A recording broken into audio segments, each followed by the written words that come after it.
They say, what are you complaining about? You can go to the airport, and if you don't have health insurance, you can get a free breast exam. You can get a free mammogram, and if you mention the Ron Paul revolution, you can get a free colonoscopy.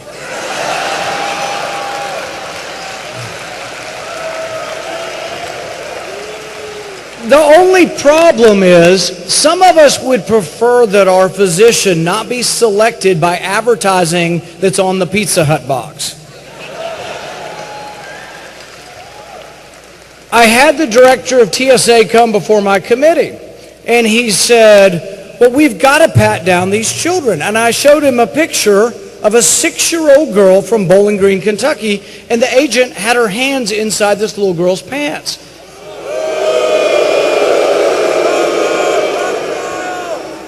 And he said to me in all seriousness, and he followed up with a letter, and he said, well, a girl in Kandahar set off a bomb, an 8-year-old girl. And I said, this girl's not from Kandahar. She's from Bowling Green, Kentucky.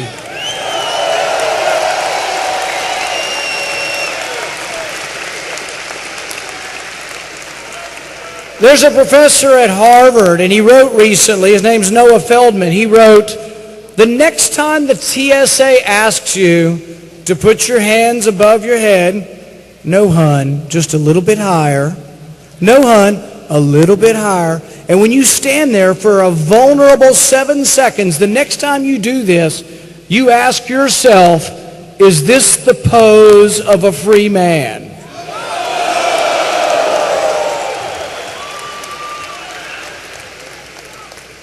We have had the beginnings of some great victories, but we have yet to have the great victories. We did have a great victory in the House when we passed Audit the Fed.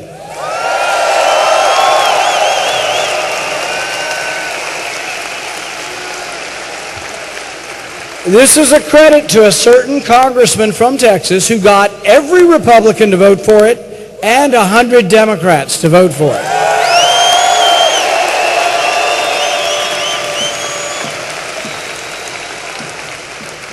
A lot of news reports are saying it's dead now and it's going nowhere, and I can tell you that's not true.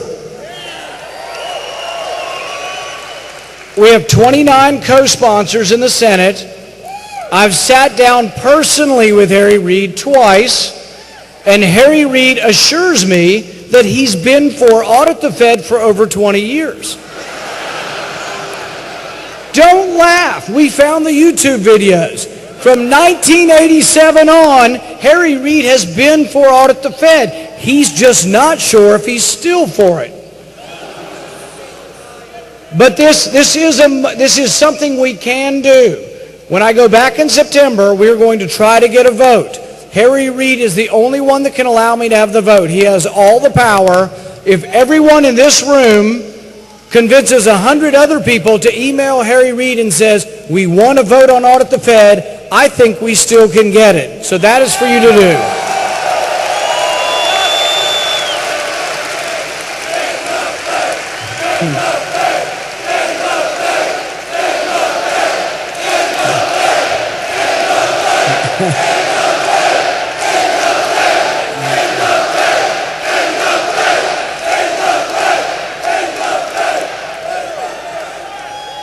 One of the great things that's come out of Audit the Fed is that people have heard you. They've heard you saying in the Fed too, but they've also heard Audit the Fed. But here's the thing. Because we've talked about Audit the Fed so much, we're now talking about Audit the Pentagon.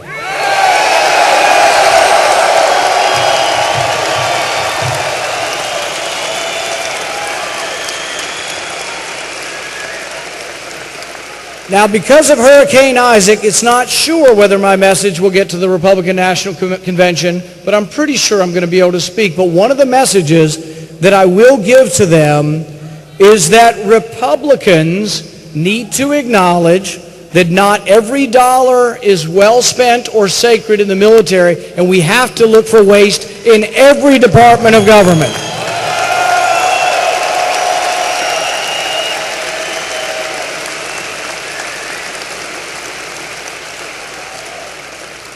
A lot of you have been involved in my dad's presidential campaign in 2008 and 2012. It's been a marvelous ride that none of us will ever forget.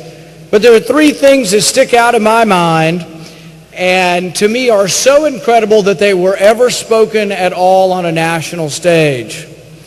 The first one, and the one I'll never forget, and this is something Republicans need to hearken to and Republicans need to understand when they say, why do all these young people love Ron Paul? Why does the internet love Ron Paul? They think it's because he's cool. Well, you know, I'm his kid. I can tell you it's not because he's cool. But the ideas of liberty are cool. And I can tell you one moment that I thought was really cool when he said, you know what? When you read the Beatitudes, when you read the Sermon on the Mount, it doesn't say anywhere in there, blessed are the war makers.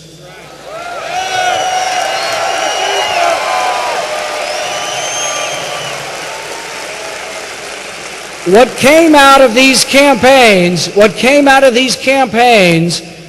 was a candidate who said something no one had heard, who said that we can have and should have limited constitutional government, but as part of that message, we should be reluctant to go to war. We should not have a rash foreign policy. We should be careful. Another moment they originally called the Ron Paul moment was when he talked about blowback. Had he not talked about blowback, I don't think anyone ever would have.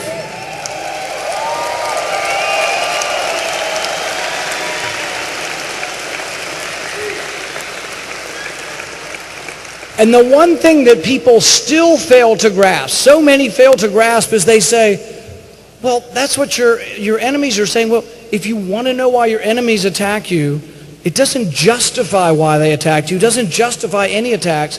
But if you want to understand what's going on, you would have to know why they say they attacked you.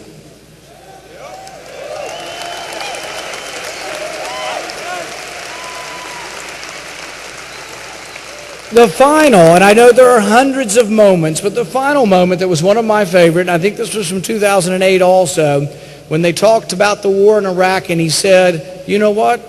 We just marched in, and we can just march out.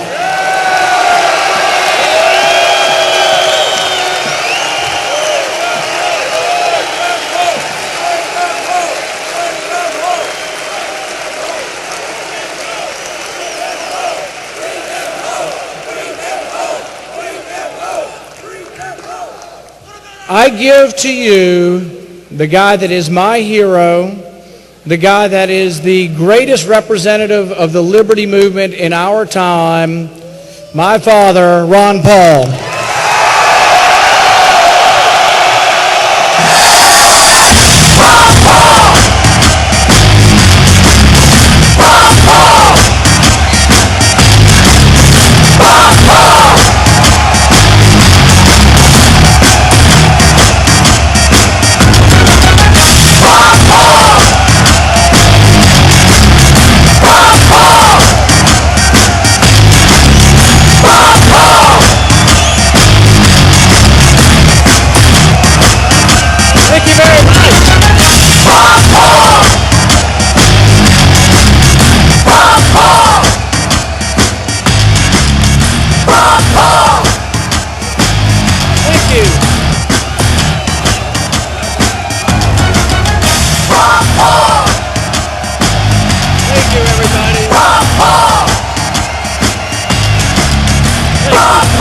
Much. Thank you.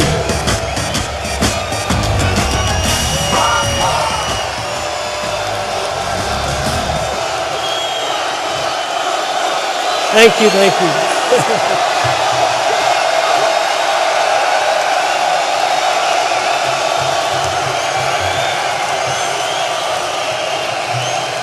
Thanks. Thank you. So nice.